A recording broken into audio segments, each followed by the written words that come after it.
Alam niyo ba na hindi lahat ng gulay ay ligtas para sa mga senior citizens?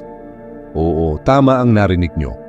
Kahit pa ito ay likas na masustansya, may ilang klase ng gulay na kapag sobra o hindi maayos ang pagkakakain, ay maaaring magdulot ng masamang epekto sa kalusugan, lalo na sa mga may edad na. Marami sa atin ang lumaki sa paniniwalang basta gulay ay mabuti para sa katawan. Ngunit para sa mga may edad na, mahalagang maging maingat sa mga pipiliing ilagay sa hapag. Kaya sa video na ito, tatalakayin natin ang 8 gulay na dapat iwasan o limitahan ng mga senior. Hindi natin layunin na takutin kayo kundi bigyan kayo ng kaalaman para sa mas ligtas at mas malusog na pamumuhay. Para sa mga anak, apo o tagapag-alaga ng mga nakatatanda, malaking tulong din ito upang mas mapangalagaan ang kanilang kalusugan. Importante ring tandaan na habang tayo ay tumatanda, nagbabago rin ang paraan ng pagtanggap ng katawan natin sa mga sustansya sa pagkain. Mas nagiging sensitibo tayo sa mga sangkap na dati ay walang epekto sa atin. Kaya ang pagkaing safe noong kabataan, maaaring delikado na sa senior years, lalo na kung may kasamang iniinom na maintenance o may mga iniindang karamdaman. Ang tamang kaalaman ay proteksyon laban sa posibleng komplikasyon. Bago tayo magpatuloy, kung gusto mo ng ganitong klase ng mga video, ay mag-comment ng oo. Pero kung hindi mo naman gusto, ay okay lang, mag-comment ka lang ng hindi para makagawa ako ng mas mahusay na mga video para sa inyo.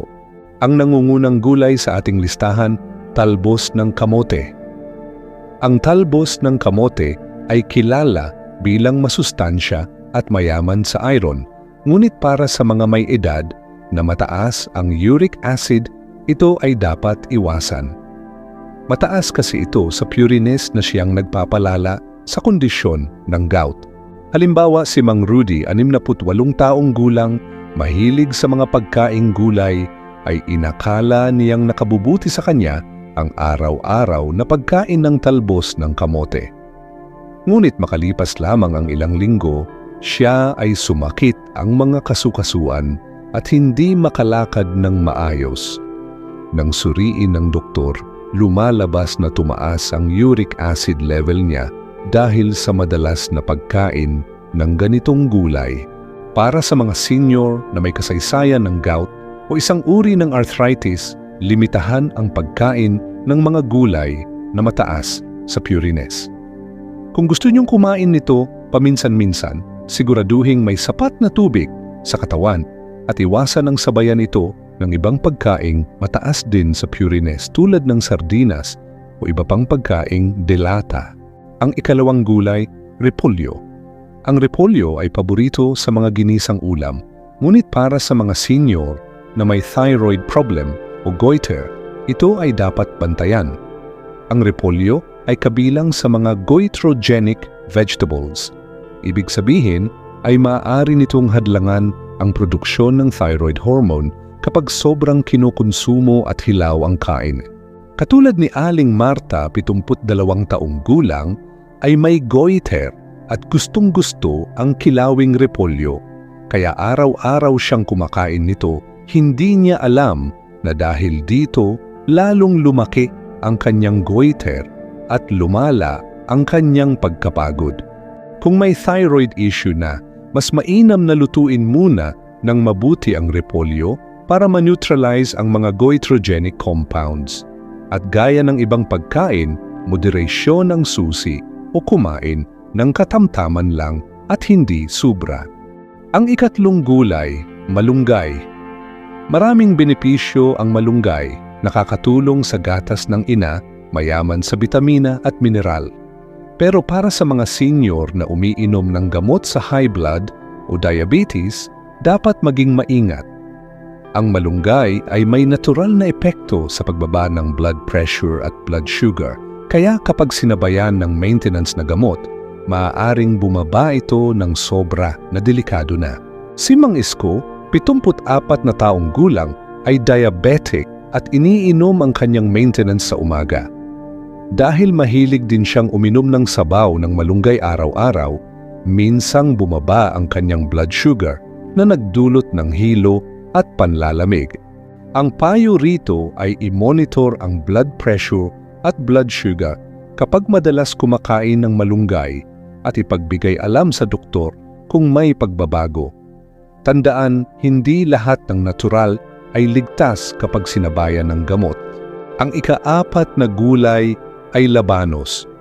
Ang labanos ay kilala sa kakayahang linisin ng bituka at may antibacterial properties, ngunit para sa mga senior na may sensitive stomach o may ulcer, maaari itong magdulot ng kabag, pananakit ng tiyan at hindi magandang pagdumi.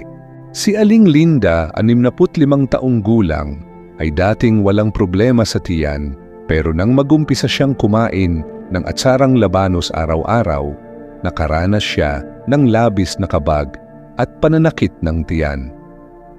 Nang siya'y magpakonsulta, napag-alamang ang labanos ang nagpapalala ng kanyang hyperacidity o pananakit ng tiyan.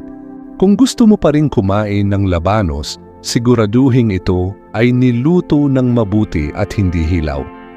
Iwasan din ang maaasim na bersyon nito, gaya ng atsara kung may problema sa tiyan. Ika-5 gulay, ampalaya. Mabisa ito para sa blood sugar, pero delikado rin sa mga may ulcer, low blood sugar o umiinom ng insulin. Mataas ang epekto ng ampalaya sa pagpapababa ng glucose level, kaya kung hindi nababantayan, maaari itong magdulot ng hypoglycemia. Si Mang Tino, 70 taong gulang, ay diabetic at iniinom ang insulin niya tuwing hapon.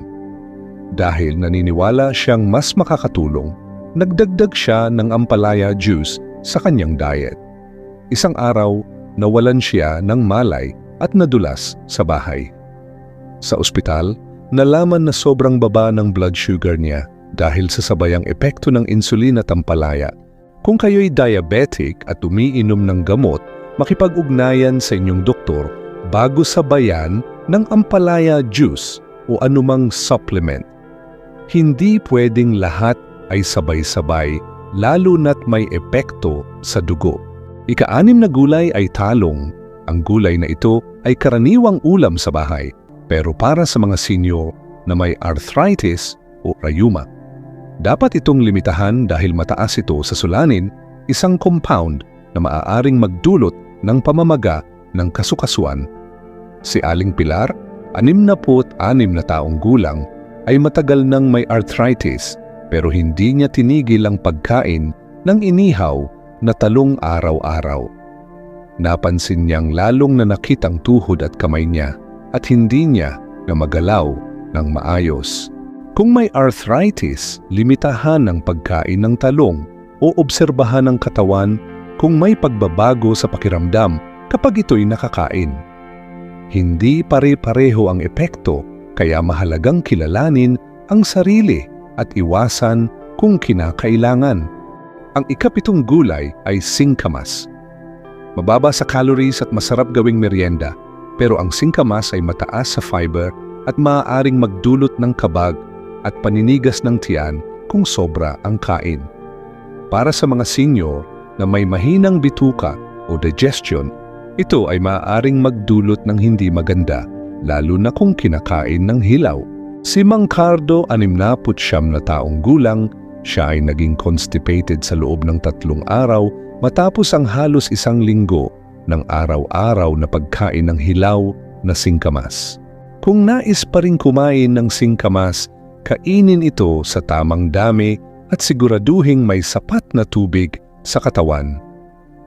Kung may digestive issues na, mas mainam itong lutuing kaunti para lumambot ang fiber nito. Ang ika-8 gulay ay okra. Ang okra ay paboritong sangkap sa sinigang, pero para sa mga may kidney stones o mataas ang oxalates sa katawan, dapat maghinay-hinay. Mataas kasi ang oxalates ng okra na maaring makabuo ng mga bato sa bato o palalain ang dati ng kondisyon. Si Aling Nene, 71 taong gulang, ay may kidney stones at iniwasan na ang soft drinks.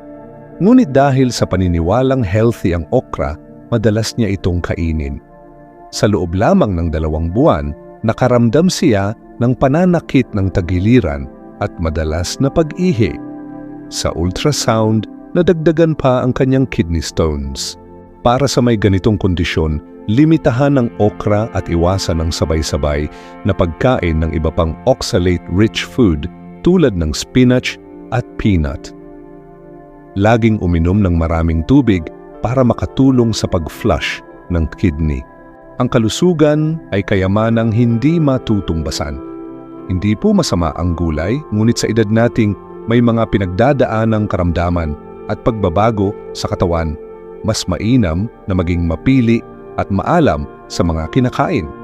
Ang pagkain ay gamot din kung ito ay wasto at naaayon sa pangangailangan ng ating katawan. At higit sa lahat, matutong makinig sa sinasabi ng ating katawan. Kapag nakakaramdam kayo ng panlalamig, kabag, pananakit ng kasukasuan o ibang kakaibang sintomas matapos kumain ng isang uri ng gulay, huwag niyo itong baliwalain. Maaaring senyales ito na hindi ito akma sa inyong kalagayan. Mas mabuting maghinay-hinay at obserbahan ang sarili. Ang simpleng pangangalaga sa pagkain ay maaaring makaiwas sa mas malalang karamdaman. Sa tamang disiplina, malasakit sa sarili at kaunting kaalaman, mas magiging magaan, ligtas at masaya ang ating pagtanda. Salamat sa panunood. Kung nagustuhan mo ang video natin ngayon ay huwag kalimutang mag-like at mag-subscribe. Pindutin mo rin ang notification bell para updated ka sa mga latest videos.